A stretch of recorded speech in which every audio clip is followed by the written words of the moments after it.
Først og fremmest, Kevin, så vil jeg gerne høre, hvordan var det at komme ud og køre igen?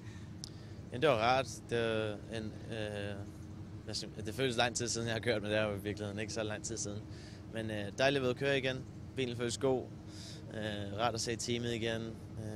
Så ja, jeg gad godt at køre nogle flere omgange, men sådan det var, hvad der sker. Hvad kan du fortælle os om bilen? Hvordan føltes den? Altså udover at du siger, at den var god. Den er helt klart en anderledes bil end sidste år. Det er sådan hvad skal man sige, det er rart at se, at de er gået den vej, som ligesom alt det, vi arbejdede på sidste år, kan man mærke er blevet brugt på den her bil, eller man skal sige anvendt. Og den er meget mere sådan tilgivende at køre. Den gør ikke nogen ting, man ikke sådan forventer. Der er ikke nogen overraskelser med den. Den er meget sådan konstant og hvad skal man sige, stabil. Den er stadig lidt for langsom, men altså basen er der, fundamentet er der i racerbilen, og det jeg tror, når Honda får arbejdet lidt mere med deres ting og så videre, så tror jeg, det er et stort skridt frem for McLaren. Hvad vil du sige, den mangler for, at den kan være 100% konkurrencedygtig i Melbourne? Først og fremmest skal den køre hele racet. For det andet, så skal Honda have alt det power ud af motoren, som de kan få. Lige nu er det meget nyt for dem, og vi ved ikke helt, hvor meget power der egentlig er i motoren nu, fordi at den ikke er særlig holdbar, så man er nødt til at skrue ned for nogle ting og sager og sådan noget. Så den er ikke blevet...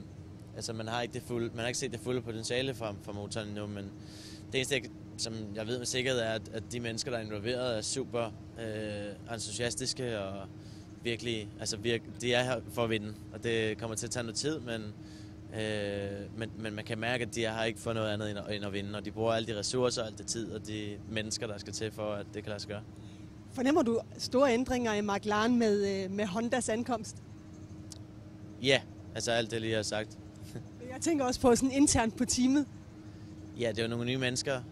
Alle de mennesker, der var hos Mercedes, som vi havde fra Mercedes af, det er nogle andre mennesker, og det er japanere, og de har en sådan meget anden kultur, arbejder med tingene på en helt anden måde. Så der er noget kommunikation og ting, og sager, der lige skal tilvendes, eller man siger, at folk skal lige vende sig til hinanden og lære hinanden at kende, så er jeg sikker på, at det kommer til at fungere helt vildt godt.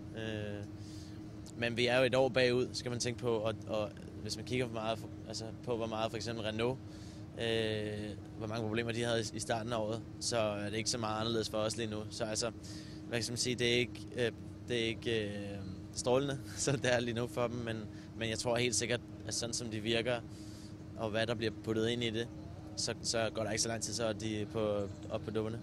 Hvis man tager det betragtning, du siger med i et år bagud, hvad er det så fair at forvente af jer i McLaren for sæsonen 2015?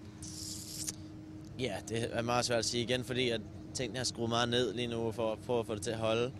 Bilen, der er ikke blevet lavet så meget testarbejde, setup-arbejde på bilen endnu.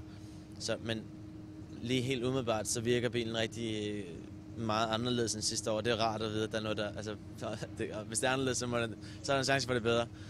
Det føles som om det er bedre. Det er det eneste, jeg sådan kan gå ud fra lige nu. Når der kommer noget mere power fra Honda-motoren, og de skruer deres ting op, når vi ved, hvor meget power der er, så kan vi nok bedre sige det. Og Kevin, din rolle i 2015, kan du fortælle os lidt om, hvordan den bliver? Jamen, det bliver noget med selvfølgelig at prøve at følge med så meget jeg kan, og holde mig opdateret og forberedt. Selvfølgelig, jeg er jo reservekører, så hvis der sker noget, så skal jeg køre. Og det kræver selvfølgelig, at jeg er fit og klar og up to date med alt, hvad der sker på den tekniske side af bilen. Så ja, det kommer til at være både et stille år på nogle områder, men også et fuldt knaldår på nogle andre områder. Jeg tror simpelthen... Sidste spørgsmål, der stod på min blog her. Får vi dig at se andre løbsserier, eller vil vi få dig at se ud til for alle Formel 1-løbene? Jeg ved det ikke endnu. Det er ikke fastlagt, eller man siger, vi kigger stadig og tænker stadig over, hvad der er det bedste at gøre, og hvad der er muligt. Og vi har ikke skrevet noget under på noget nu, så vi ser, hvad der sker.